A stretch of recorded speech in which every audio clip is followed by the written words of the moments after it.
ஓம் ஸ்ரீ சாய்ராம். இன்றைய சிந்தனைக்கு உணவு பகவான் ஸ்ரீ சத்ய சாய் பாபா அவர்களின் அமுதமொழி. நன்றி பாராட்டுதல்.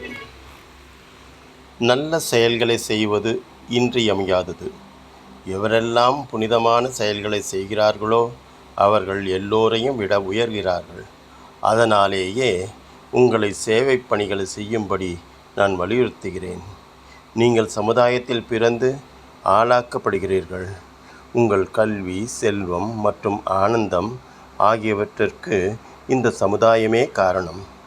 அப்படி இருக்கையில் சமுதாயத்திற்கு நன்றி செலுத்த வேண்டியது உங்கள் கடமை அல்லவா? சேவை பணிகளை செய்வதின் மூலமாக நீங்கள் சமுதாயத்திற்கு நன்றி செலுத்தலாம். ஜெய் சாய்ராம்.